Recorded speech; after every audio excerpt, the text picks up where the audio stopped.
cơ nữa. Chuẩn tu vào quốc cơ thêm mình dài.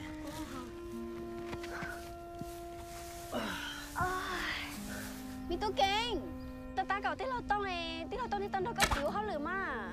Nha, có thích cái này đâu. Con nhớ,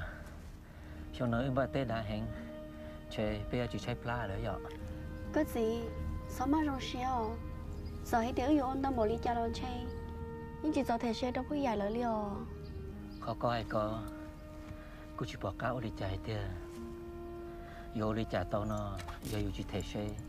chỉ lo yêu tôi chỉ cái tăng mạnh rồi bé. Giờ tao nhiên rằng cọ đầu, họ nói cho cọ yêu ở từng nhỏ lo, em mà xả đùa. À con, tôi sẽ cho gọi cho nhung à. Cô lo rồi, cái giả gì đâu cô thế à? ไอ้แมวนี่มันบ้าอะไรวะสวยก็ไม่จ่ายงัวก็ไม่ให้ถ้ามึงไม่จ่ายนะก็ออกไปจากหมู่บ้านนี้เลย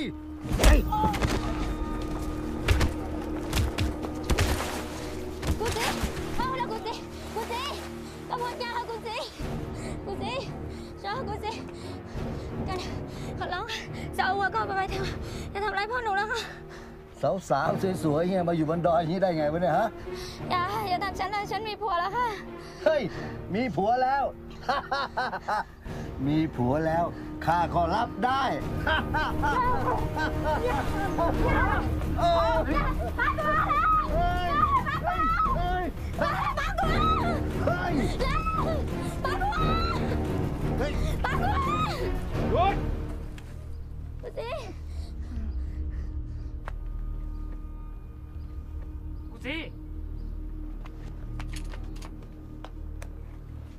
Cô chị, nhắn đi bộ đi cha.ช่วยดิจ้า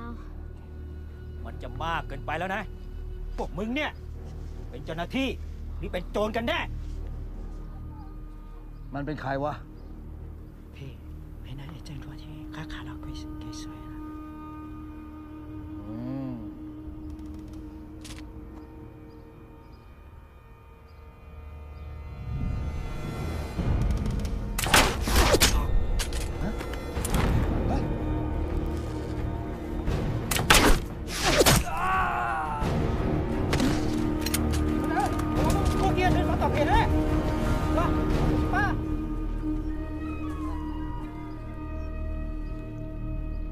กำนันแสง ถ้าเองยังอยากกลับไปเจอหน้าลูกเมีย สั่งลูกน้องวางอาวุธซะ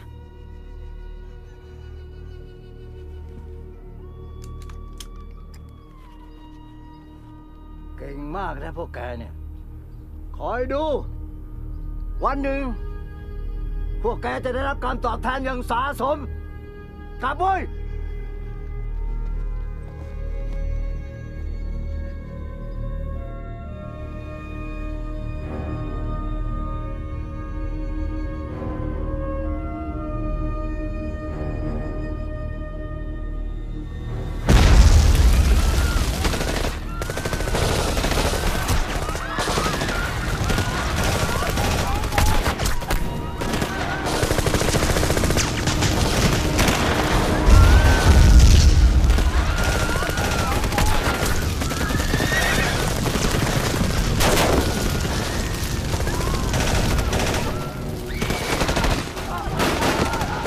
บอกแล้วจะต้องกลับมาล้างแค้นเลยเผาเลยเผาหมดเลยเผาไป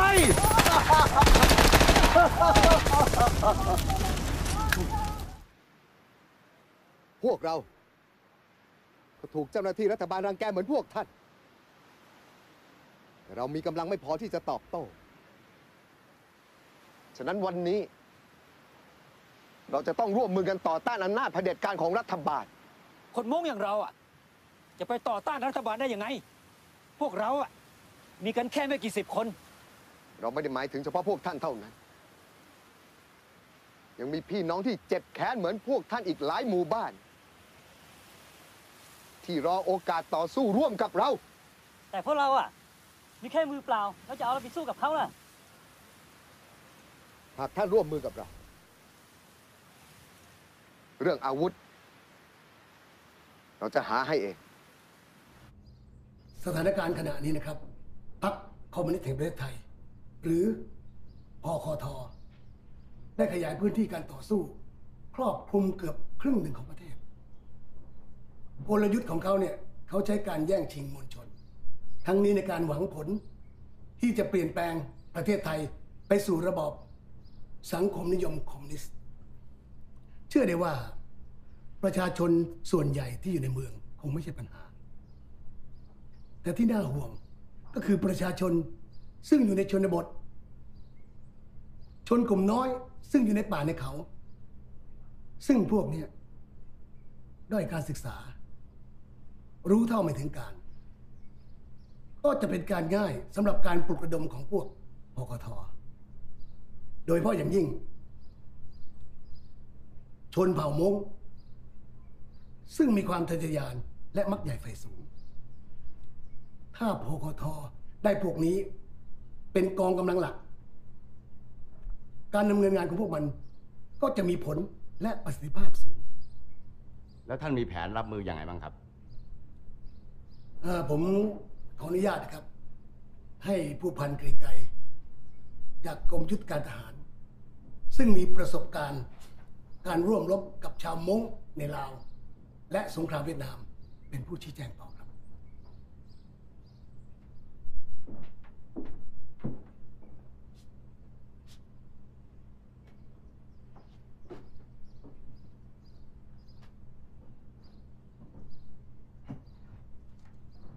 จากเหตุยุทธการ8กองพันที่ภูแวทำให้เราเห็นว่าที่เราเสียเปรียบเพราะเรามองข้ามความสามารถในการรบแบบกองโจรของพวกชาวมงซึ่งพวกเขามีความชำนาญภูมิประเทศป่าเขามากกว่าเราเทียบได้กับปัญหาของอเมริกาที่เจอในสงครามเวียดนามซึ่งอเมริกาเป็นฝ่ายเสียเปรียบเพราะไม่ชำนาญภูมิประเทศและไม่สามารถจะแยกออกว่าส่วนไหนเป็นชาวบ้านส่วนไหนเป็นศัตรูพวกมงแค่ไม่กี่พันคนคงไม่น่ากลัวเหมือนพวกเวียดนามเหนือหรอกนะครับท่านครับผมขอย้ำว่าพวกเราไม่ควรมองข้ามพวกเขาเป็นอันขาดมงเป็นนักสู้ที่กล้าหาญมีปฏิภาณไหวพริบเฉลียวฉลาดและมีความยิ่งใหญ่ในประวัติศาสตร์พอสมควรการรบแบบกองโจรของพวกเขาโดยการนำของท่านนายพลวังเป่าสามารถตัดเส้นทางลำเลียงกองกำลังเสริมของพวกเวียดนามเหนือที่เข้ามาในเขตแดนของประเทศลาวทำให้การขยายตัวของพวกคอมมิวนิสต์ในแถบประเทศภาคพื้นเอเชียตะวันออกเฉียงใต้ต้องหยุดชะงักลงชั่วคราวนี่คือข้อมูลจริงที่พวกเราควรทราบครับท่าน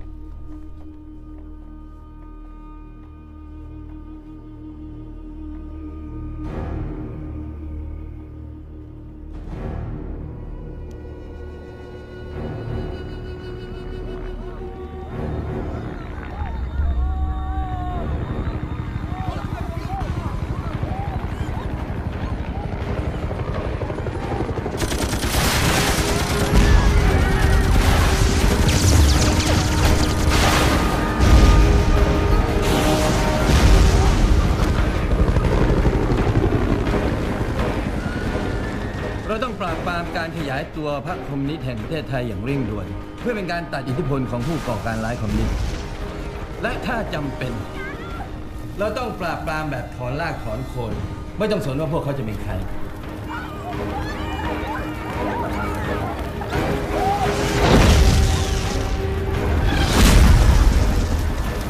และถ้าหากใครเข้าร่วมกับพรรคคอมมิวนิสต์เราถือว่าเป็นผู้ก่อการร้ายที่เป็นภัยต่อความมั่นคงของประเทศชาติ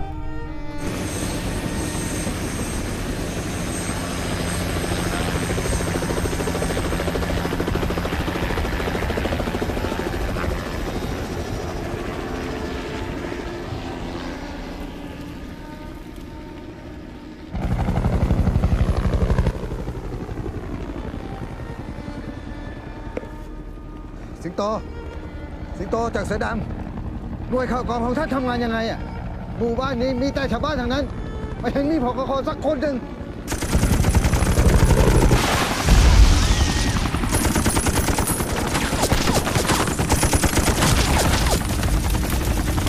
ตัวจริงเดี๋ยวนี้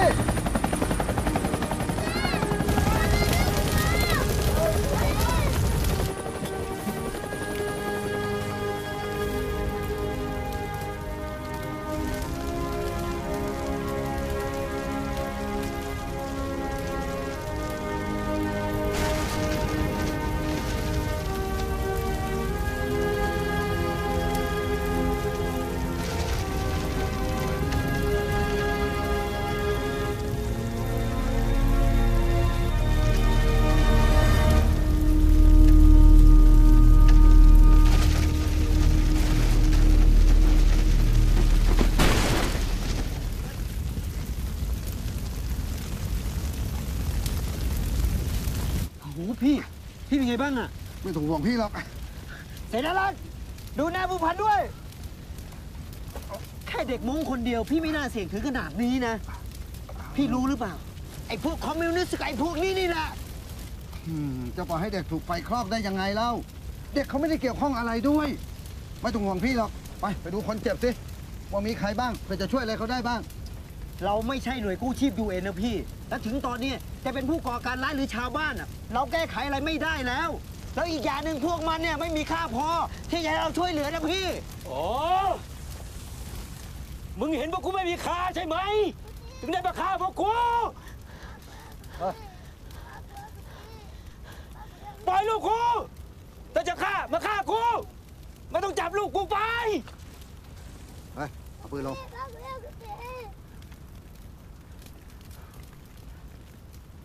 มันเกิดจากความผิดพลาดของคนบางคนเท่านั้นกองทัพเราไม่คิดจะทำอะไรพวกท่านเลยเป้าหมายของพวกเราก็คือผู้ก่อการร้ายคอมมิวนิสต์เท่านั้นก็เลยมาเอาชีวิตพวกกูไปใช่ไหมก็เนี่ยก็เนี่ย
แข็งใจไว้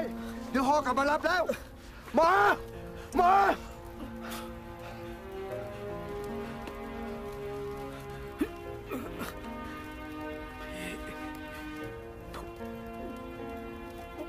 ผมฝาก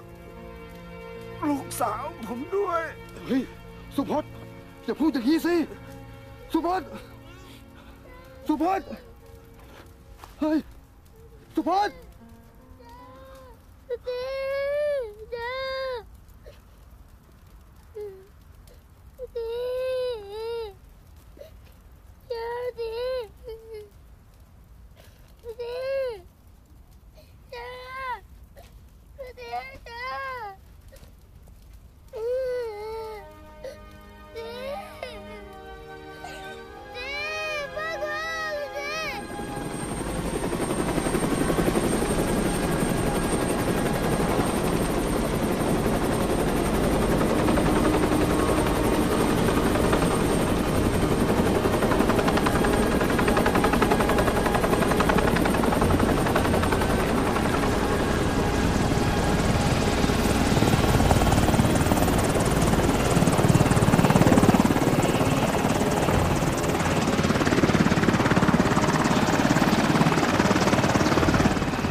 ที่สมกับเป็นทหารแล้วนะคะเขาได้ทำเพื่อชาติแล้วค่ะ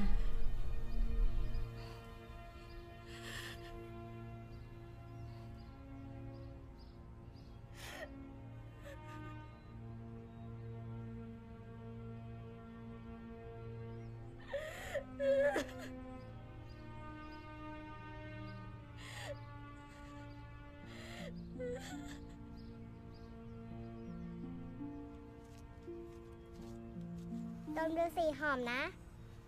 น้องเขาเก็บดอกไม้มาให้นะ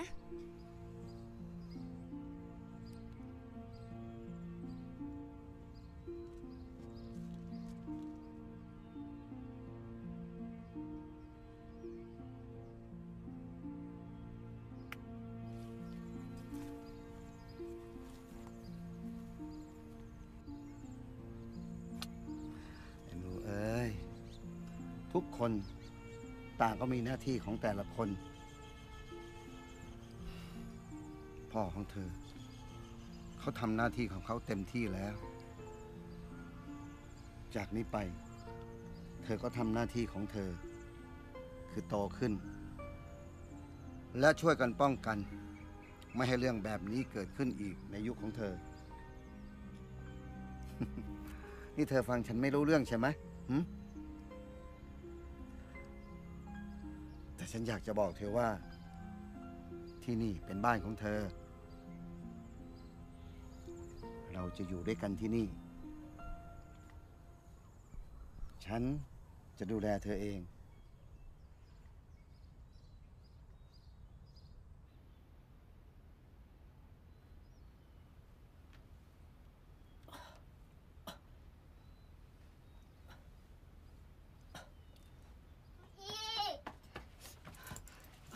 มีป้าดิวันชั่วเลยเหรอ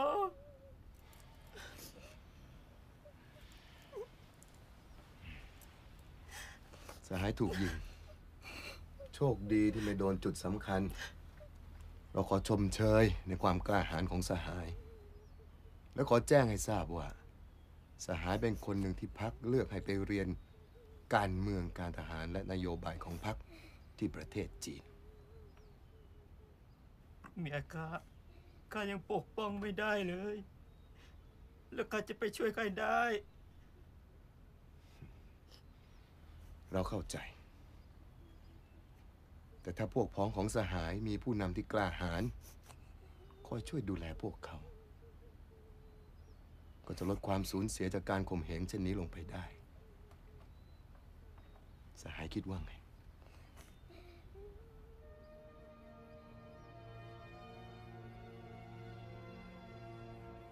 ได้แล้ว我就做了呢sao có qua cái gì thế chỉ nhớ xia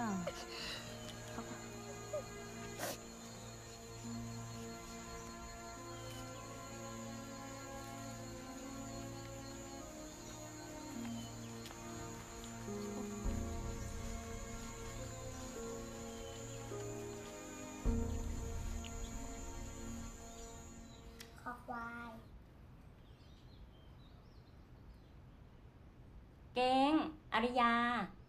มาดูโทรทัศน์มาลูกมา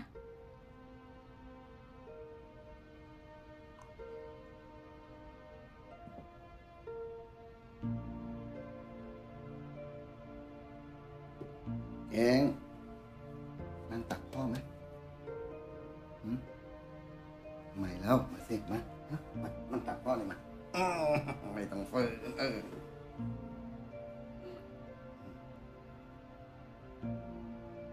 ดูมาสิ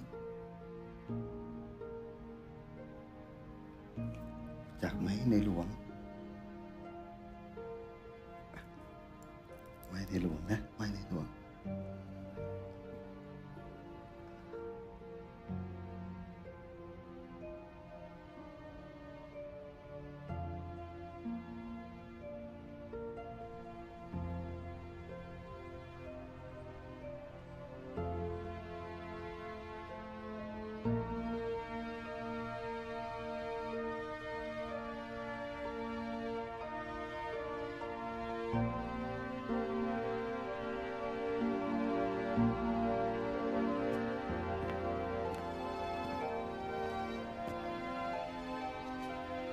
Cậu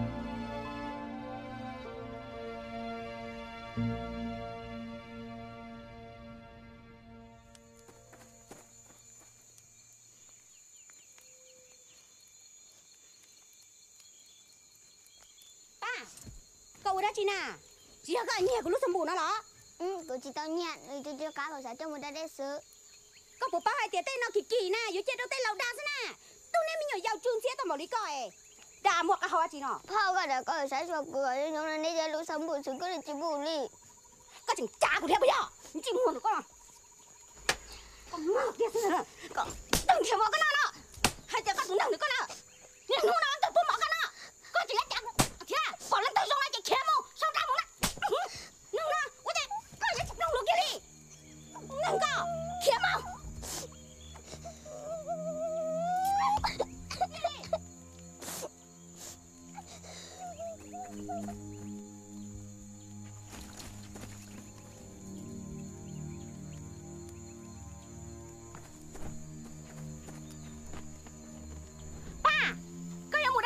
Chị ở căn nhà của lúc sớm bù là đó. Cô thở nào nữa chứ cá hình.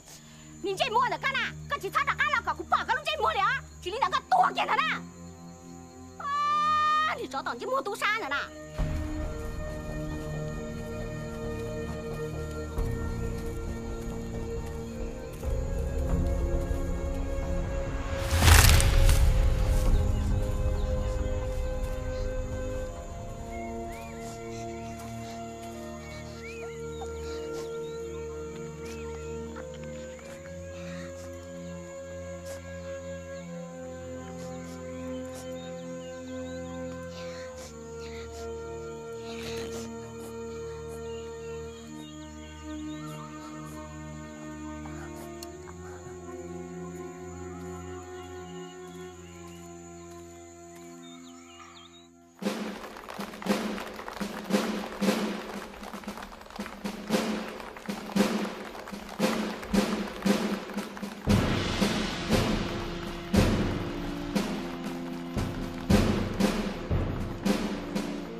Cái thọ của trâu sẽ đời của tôi tỏ tài bếm họ nó. Cái bếm một kiểu tôi cho lo đồ nó. Bê kiểu tôi đâu già. Của yếu cho lo. Ba khó bê luôn anh. Của rong ly xử lý lô tê. Xì nó mù.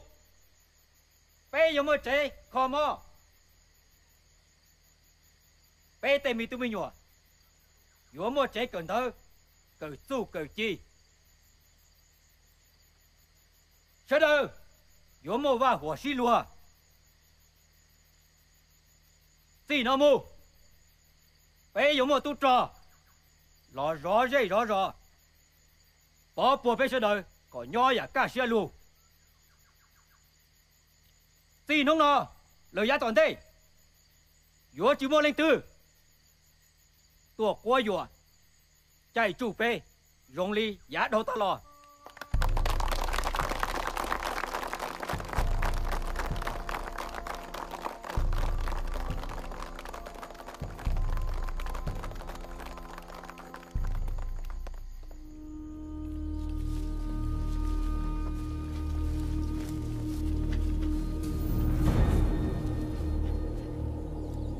เราจะยังไม่เข้าโจมตี ต้องรอกำลังรองและกำลังหนุน โดยใช้ยุทธการวันวอลเวลานอนที่กำหนด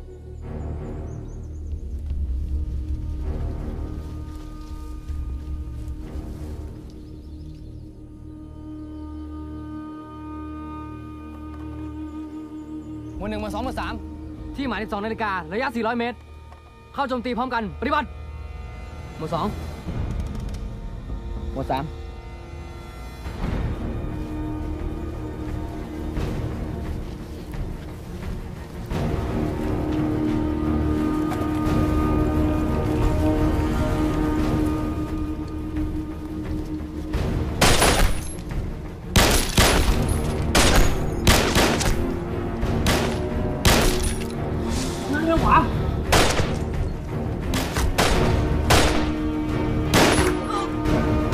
ไป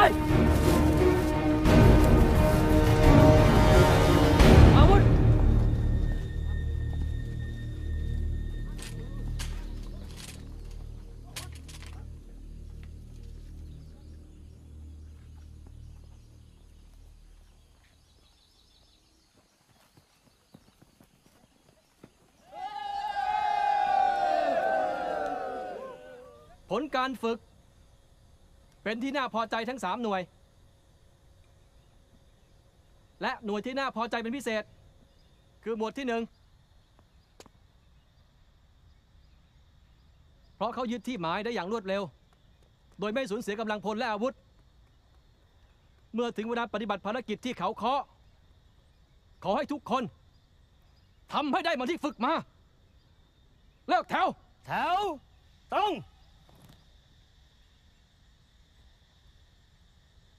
ตามระเบียบพัก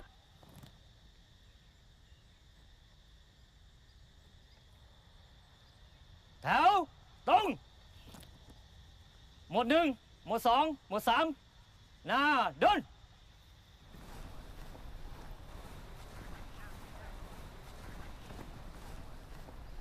ยินดีด้วยหมดขอบคุณมากครับพี่ยินดีด้วยขอบคุณครับผู้กองกันครับนายผู้หมวดเก่ง พี่ชาติ พี่เพิ่งรู้นะเนี่ยว่ามีน้องชายเก่งขนาดเนี้ย พี่ก็พูดเกินไป แล้วนี่ฝึกเสร็จหรือยังอ่ะ วันนี้ก็คงไม่มีอะไรแล้วครับพี่ชาติมีอะไรหรือเปล่าดีละจะได้ไปธุระกับพี่นี่พี่ชาติจะพาผมออกไปไหนอีกเนี่ย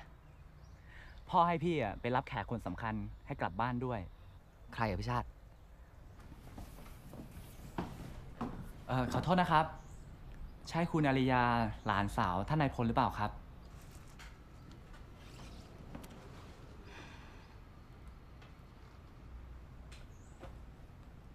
อ๋อคือท่านสั่งให้ผมมารับคุณหนูนะครับอ้าวก็คุณลุงบอกว่าจะให้พี่ชายดิฉันมารับไม่ใช่เหรอคะ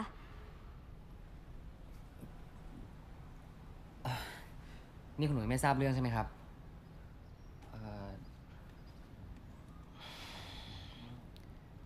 ลูกชายของท่านนายพลทั้ง2 คนน่ะเพิ่งประสบอุบัติเหตุทางรถยนต์แล้วผมได้ข่าวมาว่าอาการหนักมากด้วยแล้วตอนนี้เขาอยู่ที่โรงพยาบาลไหนคะคุณช่วยพาดิฉันไปหน่อยได้ไหมคะ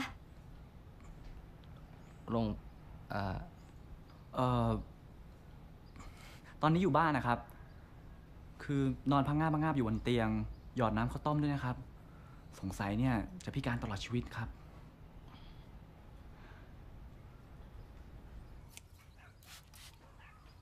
คุณป้าคุณลุงสวัสดีค่ะอาริยาจำแทบไม่ได้เลยลูกสวยกว่าที่ป้าคิดตั้งเยอะนะเป็นไงคุณแม่อยู่ทางโน้นสบายดีไหมคุณหมอคนใหม่สบายดีค่ะคุณลุงยาเสียใจด้วยนะคะเรื่องที่เกิดขึ้นกับพี่เก่งแล้วก็พี่ชาติอะค่ะอะไรล่ะพ่อทำไมเจ้าชายเจ้าเก่งมันทำไมไม่มีใครแจ้งข่าวให้ยาทราบอะคะคือถ้ายารู้ก่อนหน้านี้จะได้รีบกลับมาค่ะแล้ว2 คนนั้นอาการเป็นยังไงบ้างอะคะยาขออนุญาตขึ้นไปดูได้ไหมคะนี่เจ้าชายเจ้าเก่งแกใช่ไหมฮะที่หลอกน้อง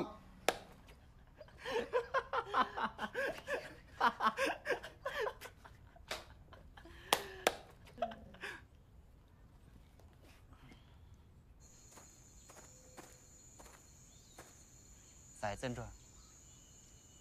เปิดตู้รอจ่าตัวพอลอยเตียตู้ชอจันเตอร์นอนตัวก็อยู่ตัวตาชินิ่งเดเลยยาลินเตอร์ไปที่จีบปอกก้ามุนที่ตัวป้อนเนี่ยของเด็กก็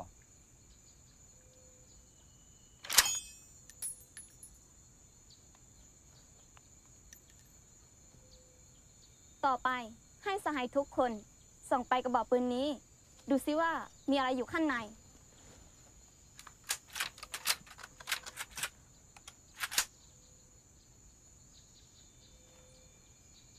ไม่เห็นจะมีอะไรเลยนี่ใครบอกไม่มีมันเต็มไปด้วยทั้งอำนาจบารมีและความทุกข์ยากของประชาชนฉะนั้นพวกเราต้องยิงมันเอามาให้หมดเพื่อปลดปล่อยประชาชนมีใครสงสัยอะไรบ้างแล้วเมื่อไหร่เราจะได้ยิงมันออกมาสักทีล่ะทุกคนได้ยิงกันแน่แต่ก่อนจะยิงจงจำไว้ว่าถ้าเราใช้ไม่เป็นมันจะอันตรายแต่ถ้าเราใช้เป็นแล้ว มันจะนำประโยชน์มาให้พวกเราทุกคน ทุกคนเข้าใจไหม เข้าใจค่ะ ต่อไปนี้ ให้สหายทุกคนมารับเงินเดือน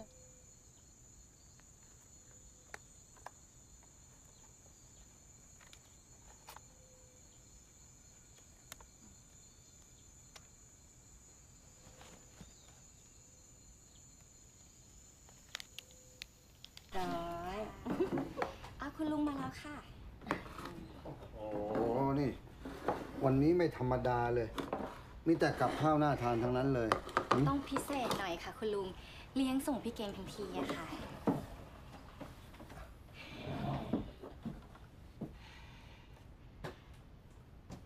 คุณลุงคะ คุณลุงพอจะทราบไหมคะว่าทางกองทัพเนี่ยได้ข่าวเรื่องเครื่องบินที่บรรทุกศพคุณพ่อบ้างหรือเปล่า ทางกองทัพก็ยังพยายามค้นหาอย่างเต็มที่ แต่เส้นทางที่ฮอตกก็ยังรบกันอยู่ทุกวัน ยากที่จะเข้าถึงจริงๆ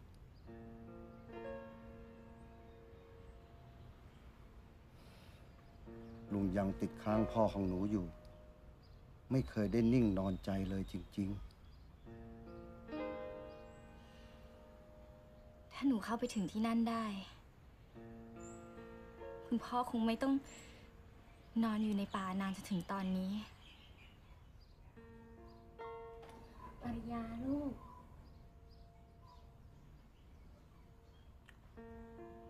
ปล่อยให้เป็นหน้าที่ของกองทัพเขาเถอะลูกแต่ลุงเชื่อว่าอีกไม่นานทุกอย่างจะต้องกลับมาสงบเหมือนเดิม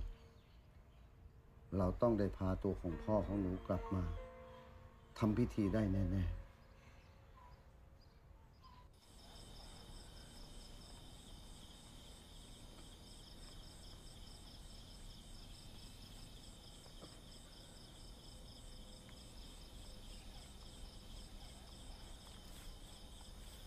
เก่งนั่งคิดอะไรลูก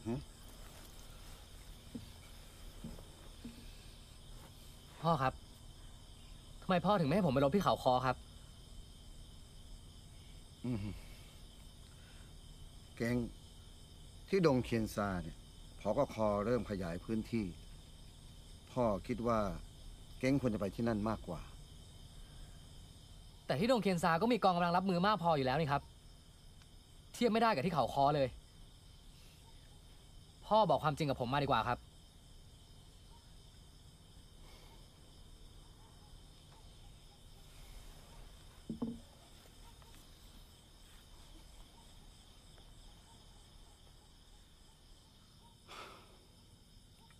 ในสนามรบมันก็ยากที่จะหลีกเลี่ยงไม่ปะทะกับอีกฝ่ายหนึ่งแล้วยิ่งตอนนี้พวกผกค.ปลุกระดมชาวบ้านบนเขาค้อได้เพิ่มขึ้นอีกมันก็ยากที่จะแยกแยะว่าใครเป็นชาวบ้านใครเป็นผกค.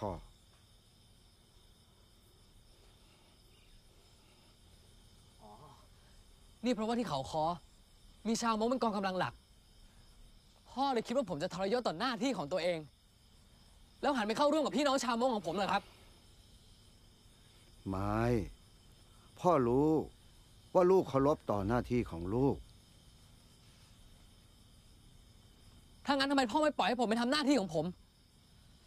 พ่อคิดเหมือนคนอื่นนั่นแหละถ้าพ่อไม่มั่นใจในตัวผมทำไมพ่อไม่ปล่อยให้ผมตายไปตั้งแต่ตอนนั้นผมจะได้ไม่ต้องมารู้สึกลำบากใจอย่างนี้เก่งพ่อไม่เคยคิดว่าลูกจะทรยศต่อแผ่นดินไทยเลยถ้าอย่างนั้นแล้วทำไมล่ะครับทำไมพ่อไม่ปล่อยให้ผมได้ไปทำหน้าที่ของผมจะได้พิสูจน์ให้ทุกคนได้เห็นไงล่ะครับว่าไม่ว่าผมจะเป็นใครหรือว่ามาจากไหนผมก็จะมั่นคงต่อหน้าที่ของทหารเสมอทีนี้ทุกคนเขาจะได้รู้กันสักทีไงครับว่าไอ้มงคนเนี้ยไม่เคยที่จะเอาเรื่องส่วนตัวมาก่อนหน้าที่เลย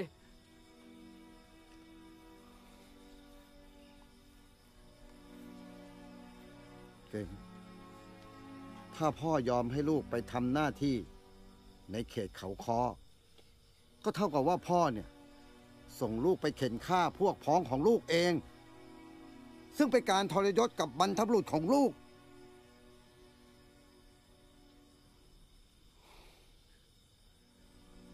สงครามครั้งนี้แค่คนไทยเข็นฆ่ากันเองมันก็แย่อยู่แล้วพ่อไม่อยากให้วันข้างหน้าลูกเกิดความสงสัยว่าศัตรูที่ลูกสู้รบด้วยเคยเป็นเพื่อนบ้านกับลูกมาหรือเปล่าเคยเป็นญาติเคยกินข้าวร่วมวงกับลูกมาหรือเปล่า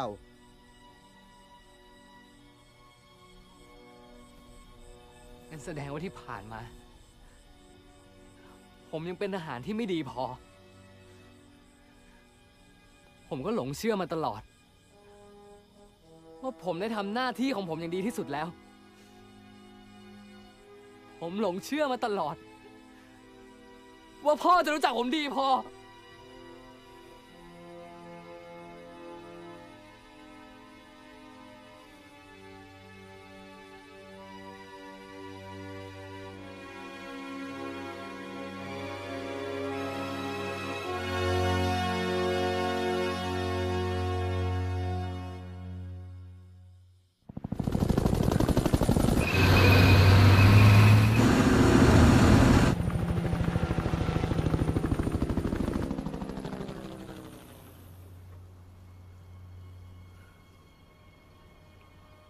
ผมขอโทษ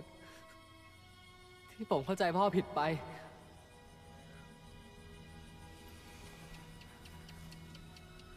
ไม่เป็นไรลูกไม่ว่าจะเป็นสมรภูมิใด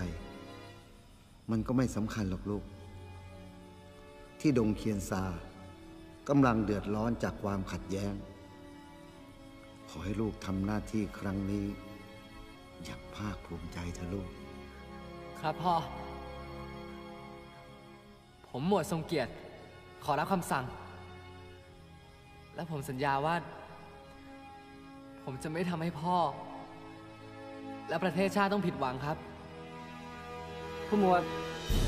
ดูเหมือนจะมีการเปลี่ยนแปลงอะไรบางอย่างนะผู้หมวดเขตงาน15เขาค้อต้องการผู้บังคับหมวดกำลังเสริมชุดปฏิบัติการจิตวิทยาผู้หมวดพร้อมที่จะปฏิบัติการครั้งนี้หรือไม่จริงเหรอครับผู้กองผมหมวดทรงเกียรติขอรับคำสั่งครับ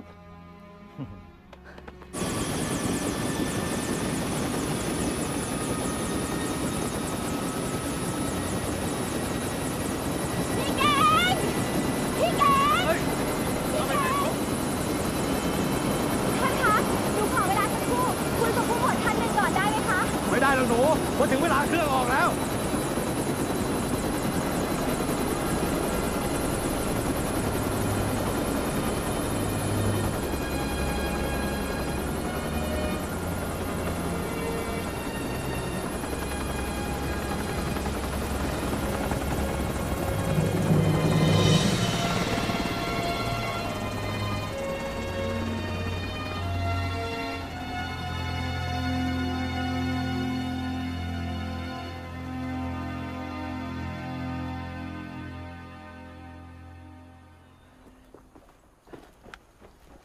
สวัสดีครับพี่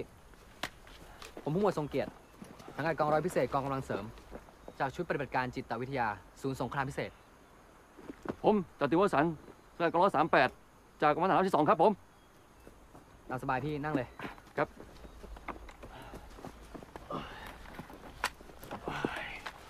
พี่ผมมีเรื่องจะถามอะไรพี่หน่อยเรื่องอะไรครับผู้หมวดสถานการณ์ที่เนี่ยตอนนี้เป็นยังไงบ้างก็อย่างที่เห็นนี่แหละครับยิงกันโป้งปังโป้งปังไม่มีหยุดไอ้คนที่ตายไปแล้วเนี่ยก็ถือว่าโชคดีไอ้บนยอดเขานั่นนะมันทั้งสลับซับซ้อนแล้วก็อันตรายมากครับผมมีอีกเรื่องหนึ่งพี่พอจะรู้ข่าวเรื่องเครื่องบินที่ตกบริเวณนั้นได้ไหมภาคนี้ตกบ่อยครับเหมือนพวกมันเนี่ยมีปืนต่อสู้อากาศยานเยอะมากจากเดิมที่ต่อสู้ทางบกก็ยากอยู่แล้วนะครับ ช่วงนี้ทางอากาศก็ยากไปด้วยส่วนมากเครื่องบินที่กลับจากเขาค้อเนี่ยก็จะถูกยิงตกแถวบ้านเขาย่าโน่นนะครับ บ้านเขาย่า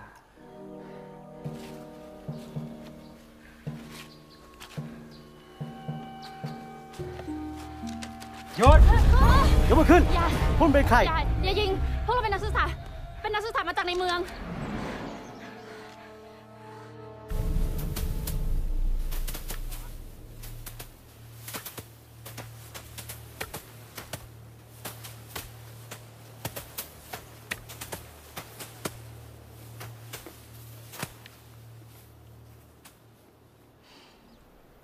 ขอบใจมากนะหนู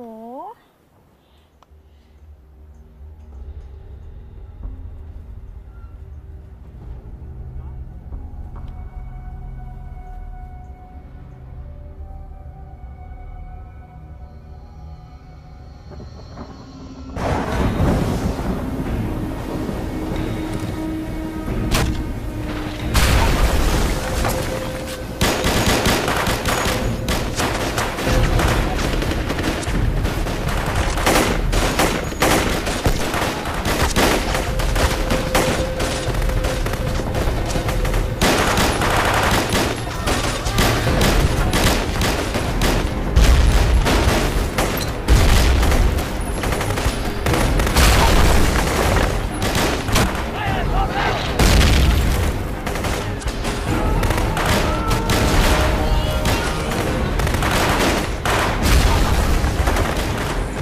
你们怎么？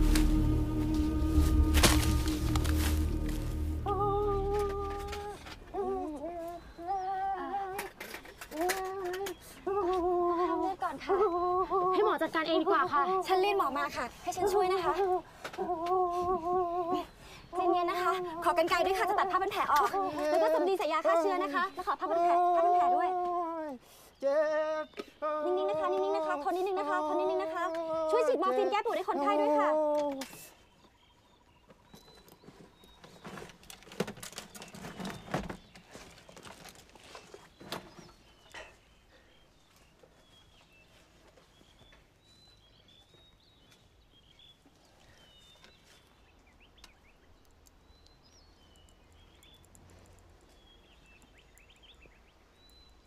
Đây, Mitu Keng.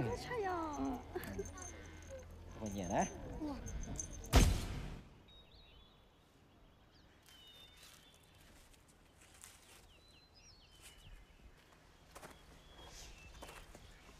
ผู้หมวดขอถามเรื่องครอบครัวหน่อย ผู้หมวดเป็นคนที่ไหน มันมีอะไรสำคัญเหรอ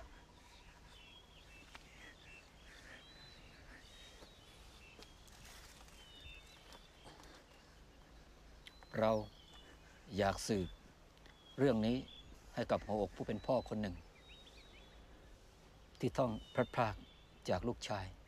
มา10 กว่าปี หากท่านเป็นเจ้าของกำไรวงนี้ ท่านคือทายาทของเขา พ่อผมตายไปแล้วนี่ พ่อผมถูกยิงอ่ะ ใช่ ตอนนั้นพ่อถูกยิง แต่ฟ้ายังปราณี พ่อถึงไม่ตาย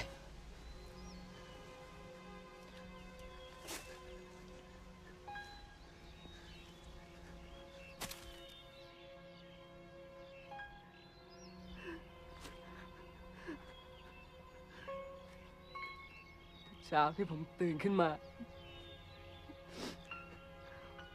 ผมได้แต่ภาวนา ให้เรื่องที่ผ่านมาทั้งหมด มันเป็นเพียงแค่ความฝัน กว่าที่เด็กชาวเขาอย่างผมจะต้องฝืนใจ ยอมรับและให้สังคมดูถูกเหยียดหยาม ว่าผมเป็นแมว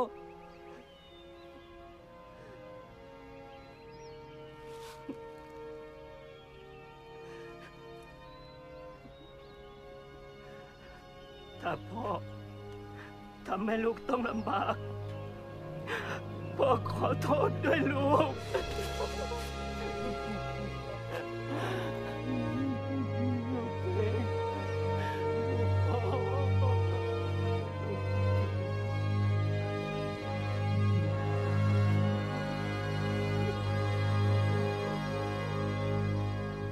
ฉันด้านนี้ได้ไหมคะด้านนี้เลยนะคะโดนอะไรมาคะขอมอร์ฟีนแก้ปวดด้วยค่ะ โทษนะคะฉันด้านนอกเลยนะคะ ให้หมอโทษนิดนึงนะคะโทษนิดนึงนะคะนิดนึงค่ะ ปล่อยมือออกค่ะ ปล่อยมือออก ขอหมอห้ามเลือดนะคะ ปล่อยมือออกค่ะ ปล่อยมือออก นี่นะคะเดี๋ยวหมอจะฉีดมอร์ฟีนให้ค่ะ ใครก็ได้ค่ะ ช่วยจับทีค่ะช่วยพี่เก่ง อารยา นี่เธอมาทำอะไรที่นี่อะ แล้วพี่เก่งล่ะคะ นี่พี่โดนจับมาที่นี่เหรอ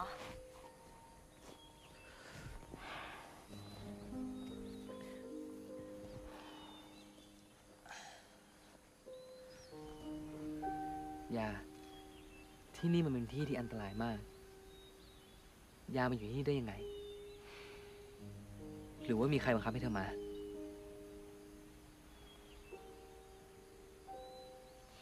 ตอนนี้ในเมือง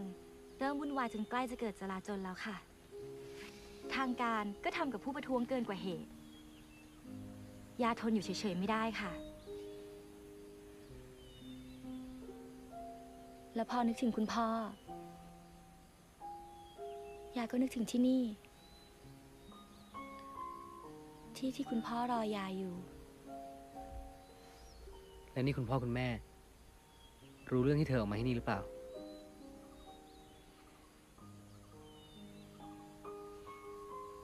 คุณลุงคุณป้าก็คงจะคิดเหมือนพี่เก่ง เขารู้เขาคงไม่ให้ยาออกมาหรอกค่ะ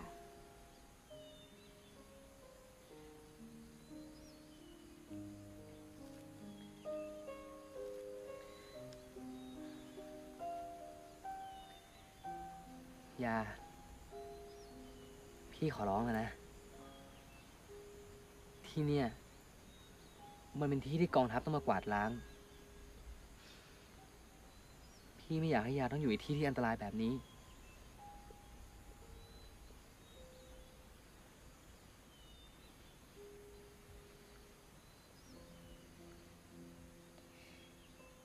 ยาไปไม่ได้หรอกค่ะ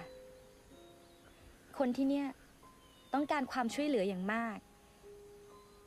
ยาอยากช่วยเหลือพวกเขาค่ะ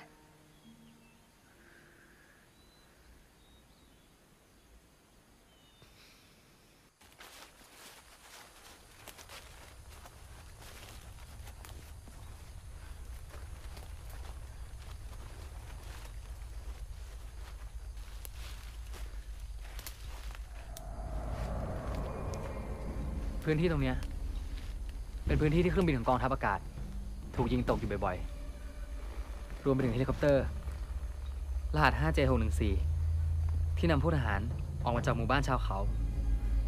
เมื่อ 15 ปีก่อนด้วย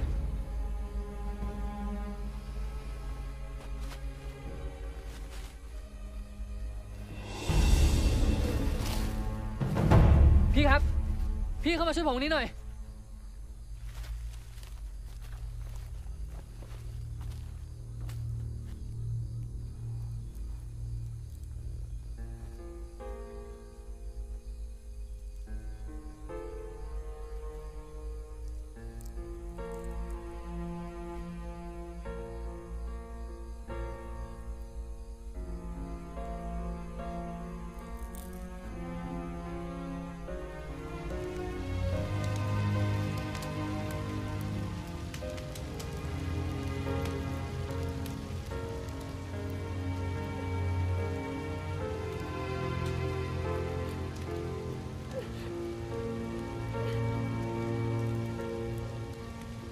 ทำไมต้องเป็นผมล่ะครับ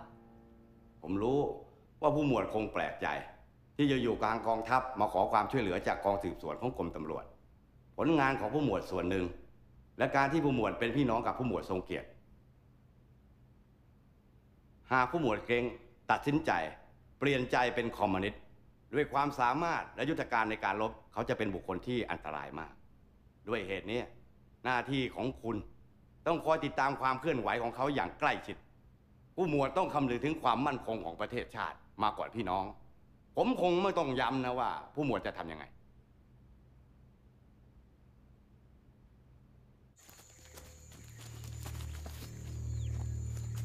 นี่แหละลำบ้านใหญ่ที่สุขุมที่บ้านนานนี่แหละตลอดเวลาที่ผ่านมา มันยังไม่นานเนี่ยเราทำพิธีเนี่ยผมไปก่อนเนอะ เพราะคิดว่ามีแต่พ่อที่เหลือรอดจากเหตุการณ์เลวร้ายครั้งนั้น แต่วันนี้พ่อมีความสุขมาก ที่ลูกยังมีชีวิตอยู่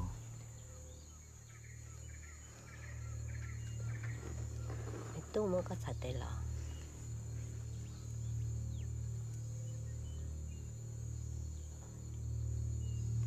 นี่คือพิธีพิสูจน์เลือดของบรรพบุรุษของเรา ถ้าเราเป็นพ่อลูกกันจริงๆเลือดของเราก็จะเข้ากันได้ แม้จะมีน้ำเป็นตัวขวางกัน ในสังจือมันก็สัตย์ได้หรอ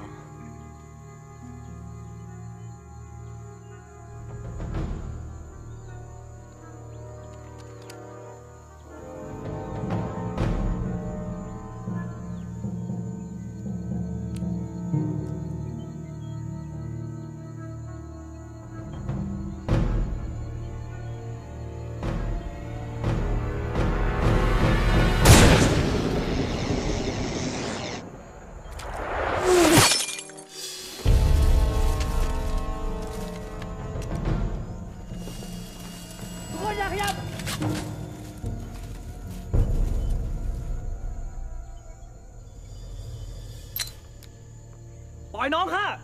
เก่งมากับพี่พี่ชาติแล้วพี่ชาติเดี๋ยวก่อนพี่ชาติเดี๋ยวก่อนพี่ข้าให้มาช่วยน้อง แต่หากใครที่จะต่อสู้อย่าหาเข้าเปรียบมึงกล้ามากนะที่เข้ามาในเขตของพวกข้า我叫个谁郑拓谢谢姐姐พี่แกงชาติลบไปก่อนเฮ้ย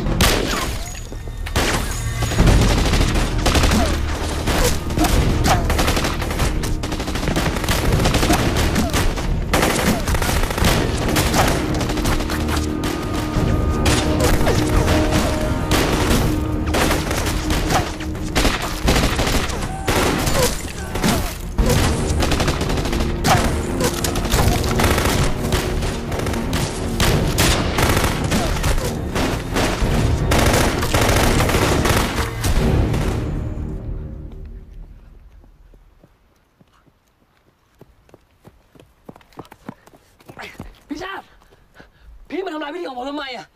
ผมเกือบจะรู้อยู่แล้วว่าเขาเป็นพ่อจริงๆของผมหรือเปล่าไอ้วิธีการนั่นน่ะเหรอ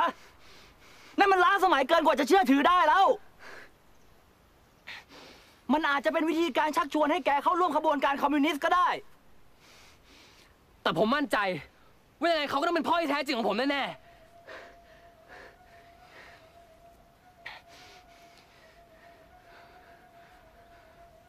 แต่พี่ก็รู้ใช่ไหมว่าผมไม่เคยคิดที่จะละทิ้งหน้าที่ของผม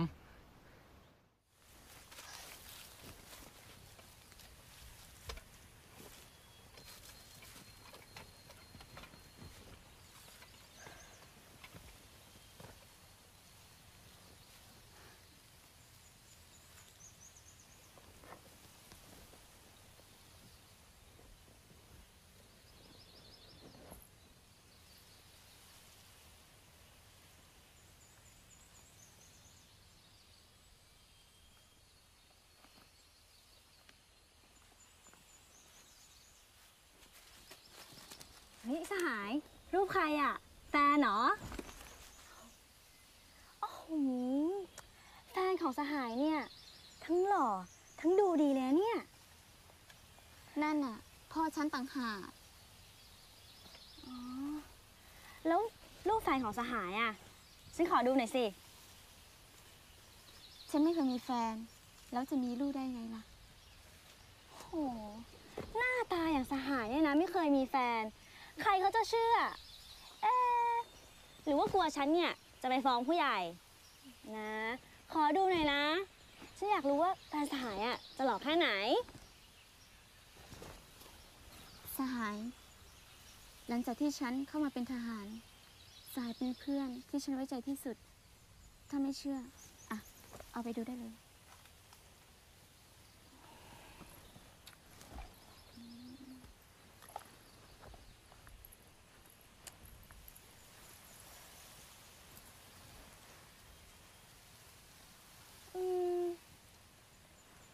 แล้วรูปแม่ของสหายอ่ะไม่มีเหรอ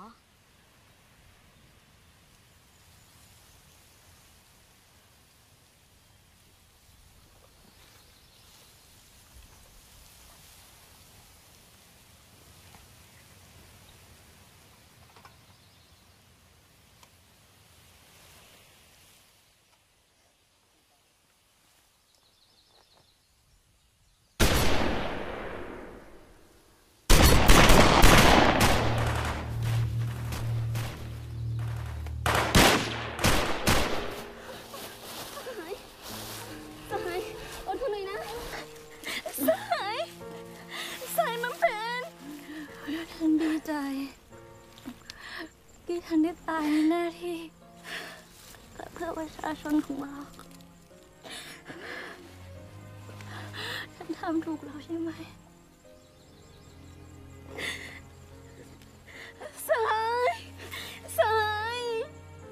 สายจะต้องไม่ตายนะสาย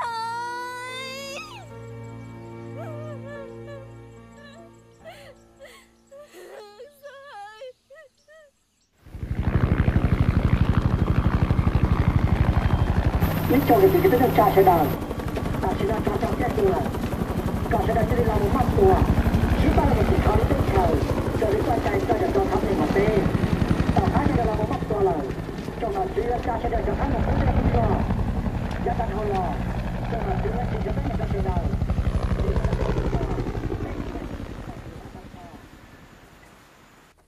สหายทั้งหลาย ตอนนี้พรรคคอมมิวนิสต์ของเราเนี่ยขาดการสนับสนุนอาวุธยุทโธปกรณ์ให้แก่พวกเรา เนื่องจากรัฐบาลไทยและจีนเนี่ยได้เจรจาสันติภาพ เพื่อยุติการแทรกแซงของอเมริกัน ในกลุ่มประเทศภาคพื้นเอเชียตะวันออกเฉียงใต้ และรัฐบาลมีนโยบายปรองดอง 66/23 เพื่อยุติสงคราม ขอให้ทุกคนเนี่ยสลายกองกำลังติดอาวุธ แต่ไม่ได้ถือว่าเราแพ้สงคราม ทุกคนมีความคิดยังไง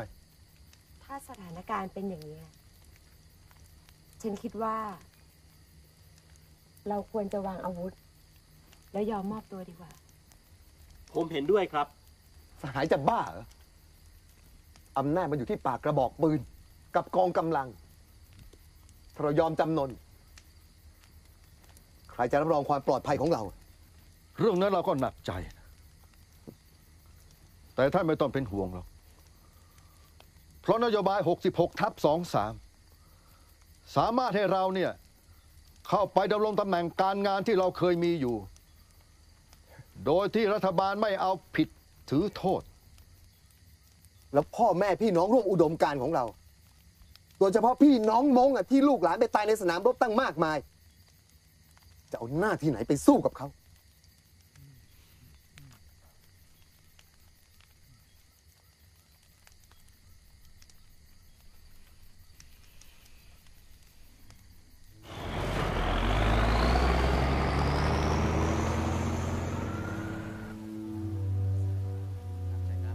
ต่อไปครับ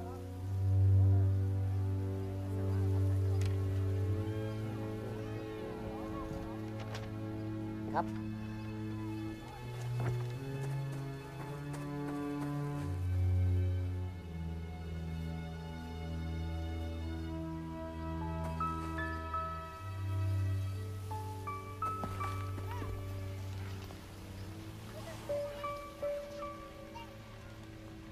พี่คะ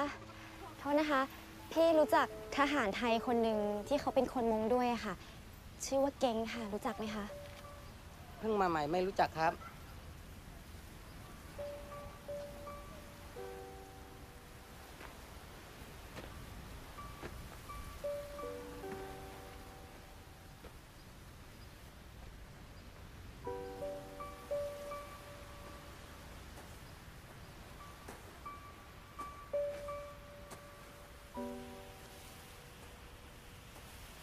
เดี๋ยวก่อนครับ หน้าคุณดูคล้ายพี่สาวผมมาก คุณชื่ออะไรเหรอครับ ฉันชื่อละเอียดโอ้ไม่ใช่ ขอโทษครับ หน้าผมเข้าใจผิด แต่เดี๋ยวครับ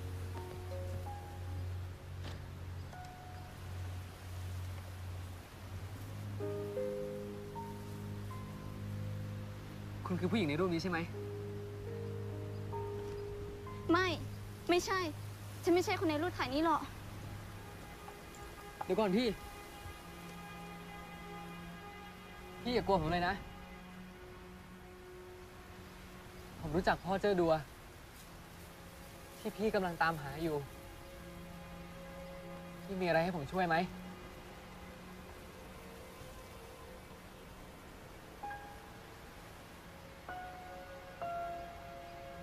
แล้วคุณ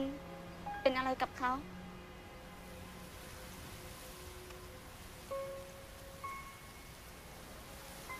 15 ปีที่แล้ว พี่สาว มีน้องชายคนหนึ่งชื่อเก่งใช่ไหม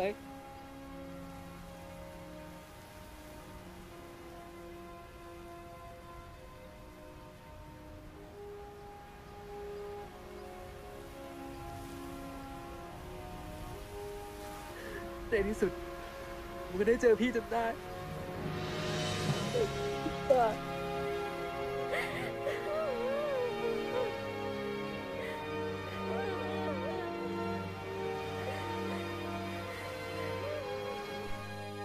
ความสุขของครอบครัวในอดีต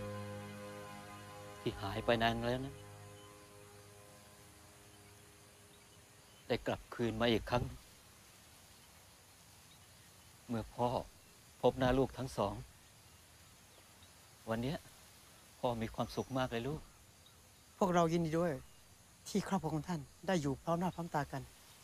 เมื่อชายทั้งสองกลับมาแล้ว อย่าให้มาช่วยงานและร่วมงานกับพวกเรา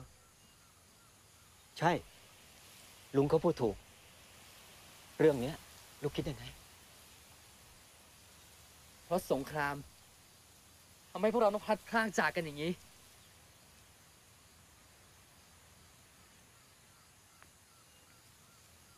แต่ว่าตอนเนี้ยที่สำคัญที่สุด ผมว่าเราควรที่จะ พ่อรู้ว่าลูกจะพูดอะไร แต่ไม่ใช่เวลานี้ ต้องขอโทษสายทุกท่านด้วย เนื่องจากลูกเก่งเรายังอ่อนต่อประสบการณ์มากนัก ลูกเอ้ย ที่ผ่านมาเนี่ยสถานการณ์มันบังคับให้เราต้องโจรปลอก เราน่ะมิได้เข้าร่วมกระบวนการก่อการร้ายใดๆไหม ที่เราต้องลุกขึ้นต่อสู้นะก็เพื่อชีวิตอยู่รอด ถ้าวันนี้เราเข้ามอบตัวสถานการณ์ซ้ำรอยอีก เราไม่เสียใจมากกว่านี้เลยลูก ฉะนั้นที่นี้คือที่ฝังศพพวกเรา ที่นี่คือลมหายใจของเรา เพื่อลูกหลานเรา เพื่ออนาคตของเรา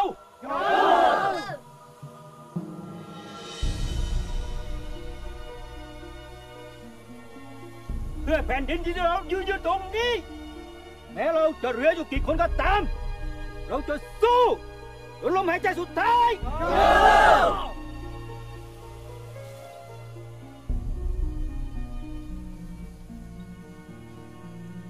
ดูเหมือนหลานเก้งไม่สบายใจเลย มีอะไรหนักใจหรือเปล่า ทุกคนโปรดฟังผมก่อนนะ พวกเราเป็นชนกลุ่มน้อย อยู่ประเทศไหน พวกเราก็ควรจะทำตัวให้เป็นพลเมืองที่ดีของประเทศนั้นๆ และที่สำคัญที่สุด พวกเราควรจะสำนึกในพระมหากรุณาธิคุณของพระบาทสมเด็จพระเจ้าอยู่หัว ที่ทรงมีน้ำพระทัยให้พวกเราได้อาศัยอยู่ในดินแดนสยามแห่งนี้ ฉะนั้นเพื่ออนาคตลูกหลานของพวกเรา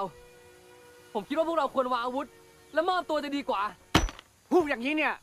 เป็นการยุยงให้พวกเราแตกแยกและทรยศต่อพรรคต่อประชาชน คนอย่างนี้ต้องเป็นสายลับที่ศัตรูส่งเข้ามาแน่นอน ใช่สายพูดถูกแล้ว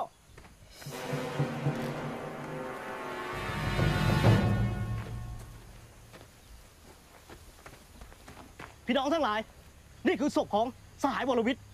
ในกลุ่มของพวกเราไม่มีใครกล้าทรยศนอกจากไอ้ฆาตกรคนนี้ ผมไม่ใช่สายลับ และผมก็ไม่ใช่ฆาตกรด้วย ถึงแม้ว่าผมจะเป็นทหารไทย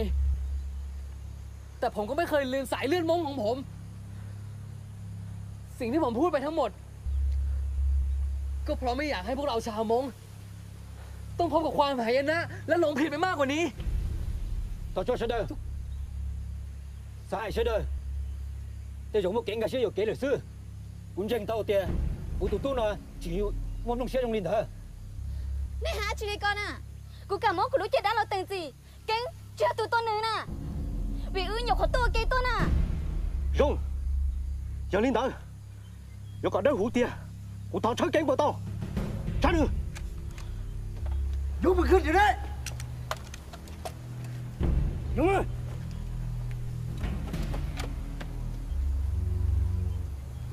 แต่ต้องกระเป๋าผมนะสหายเจิ้นทั่วก็บอกเลยเหรอเดี๋ยวนี้ก็ตัวมีว่ะก็อยู่ไฮลิจ้า น้องแก๊งให้เขาค้นเถอะ แต่พี่ พวกเขาไม่เชื่อผมอะให้คนไปก็เปล่าประโยชน์ แกไม่ต้องกลัวพี่มาช่วยแล้วนึกแล้วว่ามึงต้องเป็นสายลับที่ฆ่าพี่ใจกูมึงตาย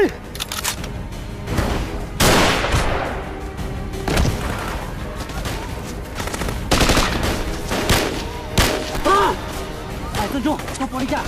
指揮長，個節目不被準備成功。副黨ระวังยิง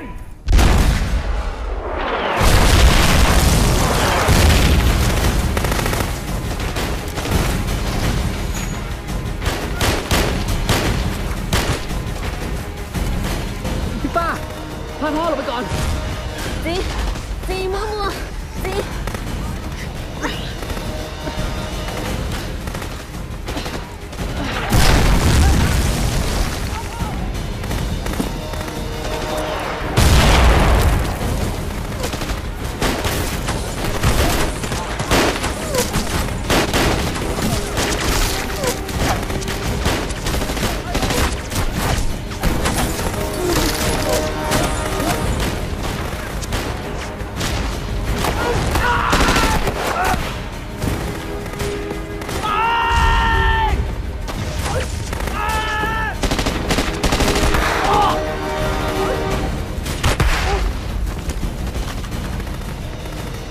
เสือดำอีโตเล็กเสือดำตอนนี้กองกำลังเสริมถึงไหนแล้ว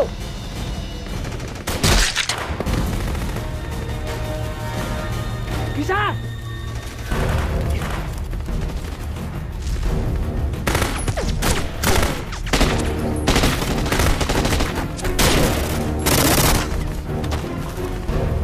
วันชัยสิงโตเล็กเสือดำสิงโตเล็กเสือดำ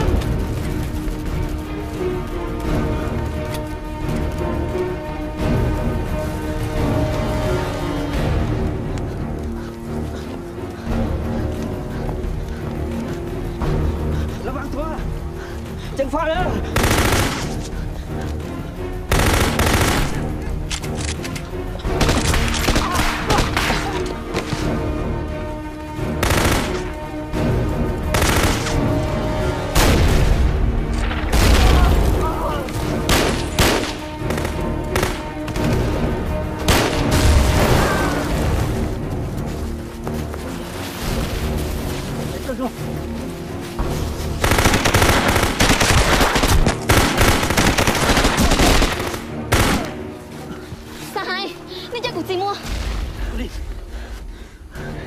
明仔，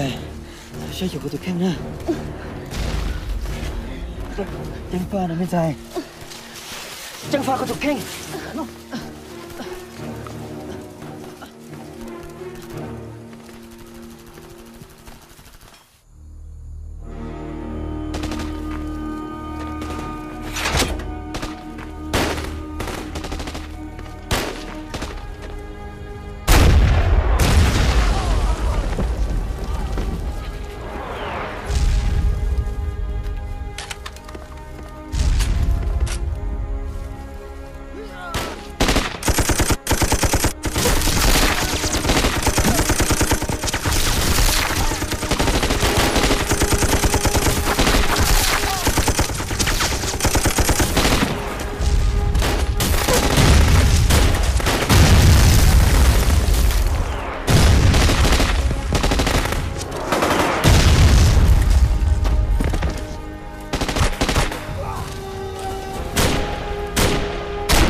พี่อดทนไปนะพี่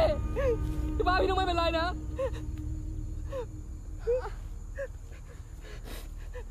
พี่ป้าอยู่กับผมนะน้องแก้วที่ได้ทำหน้าที่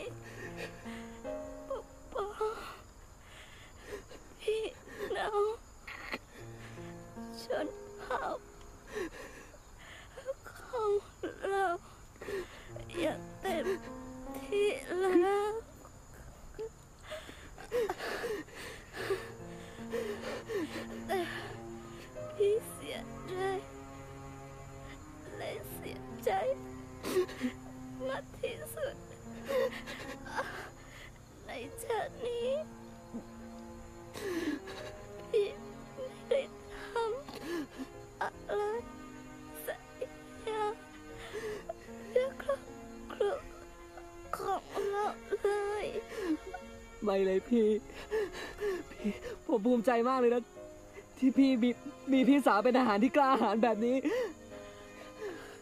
ผมภูมิใจในตัวพี่ที่สุดเลยพี่ป้าน้องแกพี่หวังว่าน้องคงไม่ใช่คนที่ผ่านทหารมาเก็บกับพวกเรานะ พี่ป้าพี่อยู่กับผมก่อนนะพี่ป้า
ตามนโยบาย 66/23 พวกท่านทุกคนจะเข้าโครงการพัฒนาชาติไทย และเป็นพลเมืองของพระบาทสมเด็จพระเจ้าอยู่หัว และต่อไปนี้พวกเราทุกคนจะอยู่ร่วมกันในแผ่นดินไทยอย่างสันติ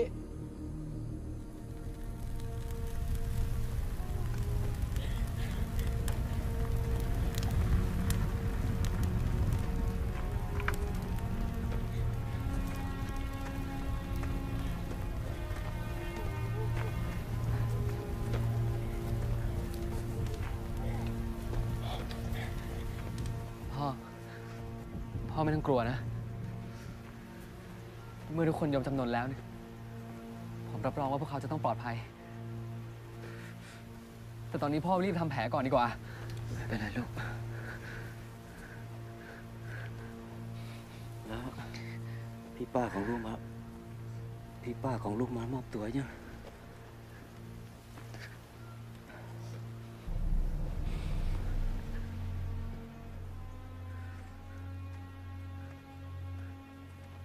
พี่ป้าเขาได้เสียสละเพื่อชนเผ่าของเราแล้วพ่อ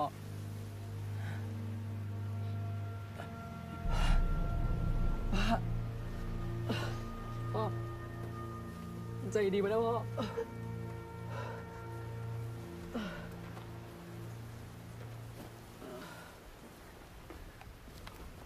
หมดแก๊ง ครับผม นายทำดีมาก นายไม่เป็นไรนะ ไม่เป็นไรครับ มันเป็นหน้าที่ของผมอยู่แล้ว แต่ตอนนี้พ่อผมบาดเจ็บ ขอให้หมอสนามช่วยดูแลด้วยครับ เอาได้สิ เอา ขอบคุณครับพ่อ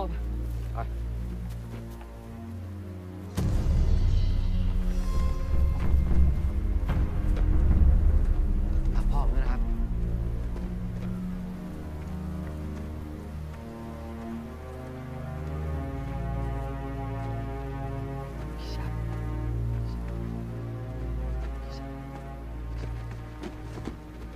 พี่ชาติ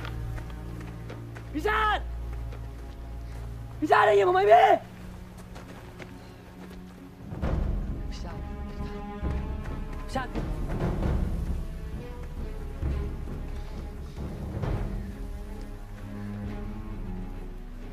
พี่ชาติ พี่ชาติ พี่ชาติอยู่ไหนพี่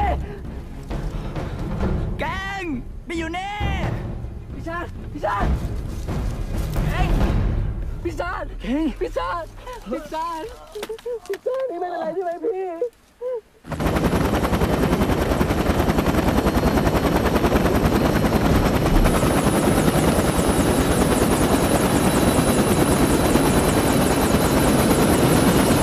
ชยา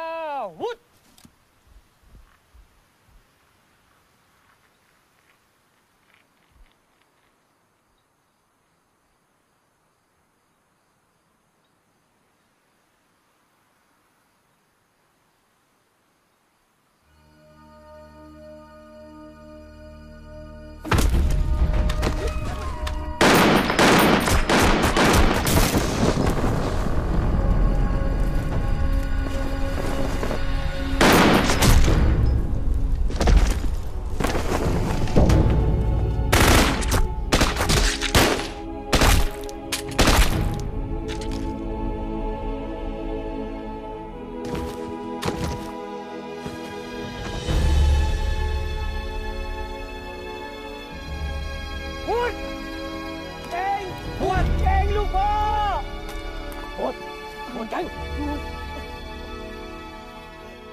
ทำไมทำอย่างนี้ทำไมผมคิดว่าผมทำดีที่สุดแล้วพี่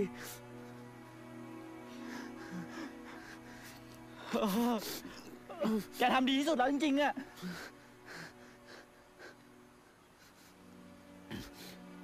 พ่อ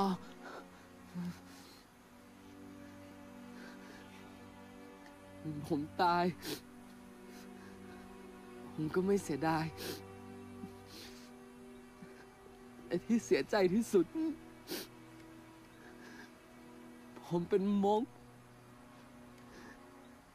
แต่ผมกลับพูดมงไม่ได้พ่อผมขออะไรพ่อเป็นอย่างสุดท้ายได้ไหม ได้ลูก ลูกจะขออะไรได้หมดนะลูก พวกเราอยู่ในประเทศนี้ล้วนแต่อยู่ใต้ร่มเงาขององค์พระบาทสมเด็จพระเจ้าอยู่หัวทั้งสิ้น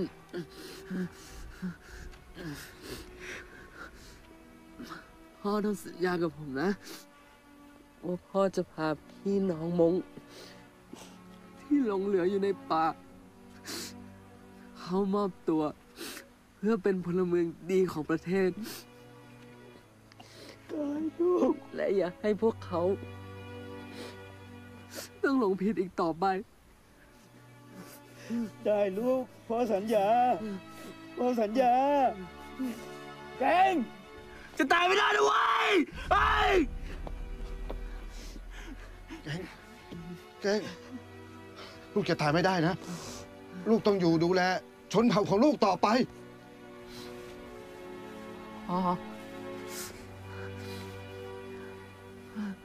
ผมขอโทษ ที่ผมไม่สามารถทำหน้าที่ของผมต่อไปได้อีก แต่ผมก็ดีใจ ที่ได้เห็นหน้าพ่อ ก่อนที่ พี่แกงทำไมพี่เป็นอย่างนี้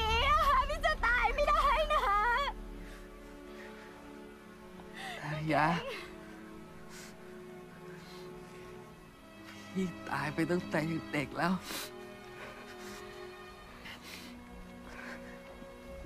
แต่พี่ก็ดีใจที่คุณพ่อเกรียงไกรให้ชีวิตพี่มาได้เป็นพี่ชายของเธอพี่เก่งตอนนี้ถึงเวลาที่พี่ต้องคืนชีวิตให้กับพี่น้องชนเผ่าของพี่แล้ว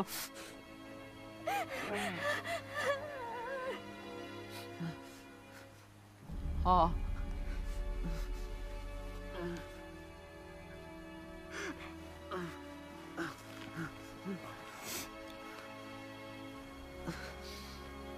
ผมตั้งใจนำชาติผืนนี้ มาให้พ่อแท้ๆแล้วพี่น้องมงของผม เพื่อให้เขารู้จักร้องเพลงชาติไทย ขอให้พวกเราร้องเพลงชาติไทย เป็นครั้งสุดท้ายกับผมได้ไหมพี่เก่งได้สิได้ ยกขึ้นประคองเลยนะ ยกเลยนะ ประเทศไทยรวมเนื้อชาติเชื้อไทยเป็นประชารัฐไทยของไทยทุกส่วนอยู่ดำรงคงไว้ได้ทั้งมวลด้วยกันล้วนไม้รักสมัครไทยที่รักสงบแต่ถึงลบไม่ขาดเอกราชจะไม่ให้ใครคนดีสละเลือดทุกชาติเป็นชาติเธอประเทศไทยจะมีพิชัยชโย歌唱的故事等着为说为是在乎有了一路去不住路在我之我吧路在路吧在路边的他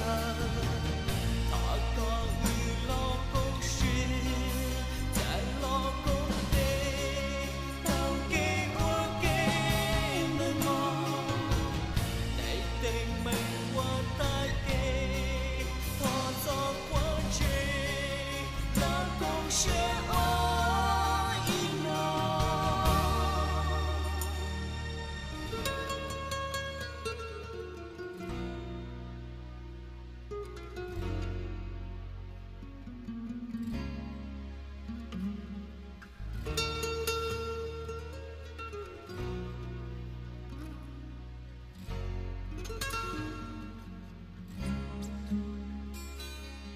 路是很悠长的矛盾一路过一次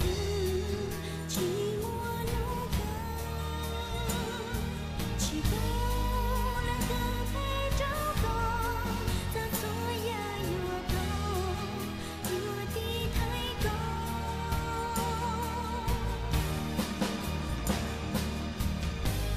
一路起不住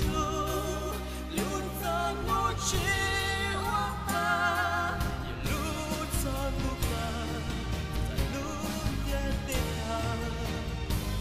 歌唱的故事等着为说为是在乎有了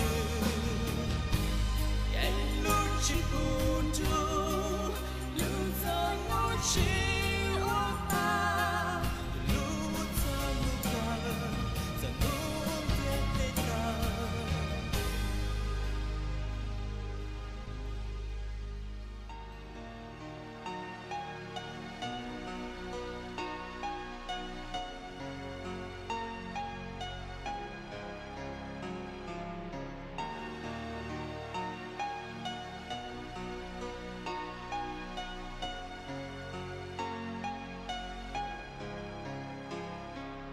ใจ